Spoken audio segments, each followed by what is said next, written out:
ஓம் நமோ நாராயணாய நமக. இந்த எட்டெழுத்து மந்திரம் நமக்கு எல்லா விதமான நலன்களையும் தரும். நாமங்களிலேயே சகசிரநாமத்துக்கு அற்புதமான ஒரு சக்தி உண்டு.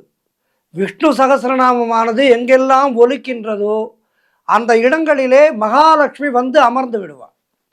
அதனால்தான் இல்லங்களிலே தினந்தோறும் காலையிலே விஷ்ணு சகசிரநாமத்தை ஒலிக்க விட வேண்டும். இப்பொழுதெல்லாம் எல்லா தொலைக்காட்சிகளிலேயும் இந்த விஷ்ணு சகஸ்ரநாமம் ஒலிக்கப்படுகின்றது. ஆகவே விஷ்ணு சகஸ்ரநாமத்தை காலையிலே இல்லத்திலே ஒலிக்க விட்டாலே வீட்டிலே இருக்கின்ற துர்சக்திகள் எல்லாம் சென்றுவிடும்.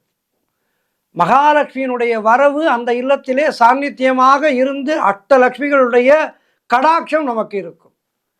ஆகவே விஷ்ணு சகஸ்ரநாமத்துக்கு அவ்வளவு பலன் உண்டு. இந்த விஷ்ணு சகஸ்ரநாமத்திலே பகவானுடைய 1000 நாமங்களுக்குரிய கதைகள் நிறைய இருக்கின்றது. இந்த 1000 நாமங்களை சொல்வதால் ஏற்படுகின்ற பலன்கள் தனி. இந்த 1000 நாமங்களை கேட்பதாலே நமக்கு கிடைக்கின்ற பலன்கள் தனி.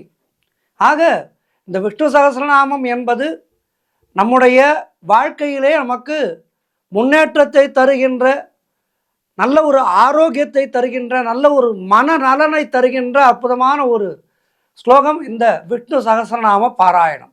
இதனை முறையாக பயின்று கொண்டு அனுதினமும் நாமே சொல்லி வந்தால் அதற்கு இருக்கின்ற பலன் இரட்டிப்பானது. ஆகவே விஷ்ணு சகஸ்ரநாமத்தை இதுவரை பயிலவில்லை என்றால் இனி பயின்று அதனை முறையாக சொல்வது மிக மிக நமக்கு நல்ல பலன்களை தரும்.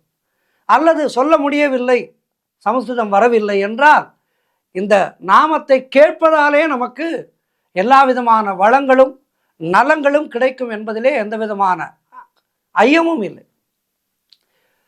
நாம் இந்த ஆன்மீக தகவலிலே ஒவ்வொரு நாள் இந்த சகஸ்ரநாமத்திலிருந்து ஒரு நாமத்திற்கு அந்த நாமத்துக்குரிய கதையை பார்த்து கொண்டிருக்கின்றோம் அவ்வப்போது.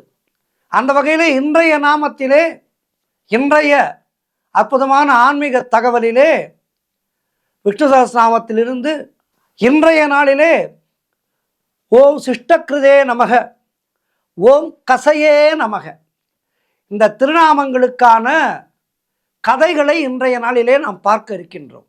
இந்த திருநாமமானது 251வது திருநாமம் மற்றும் 252வது திருநாமம். 251, 252.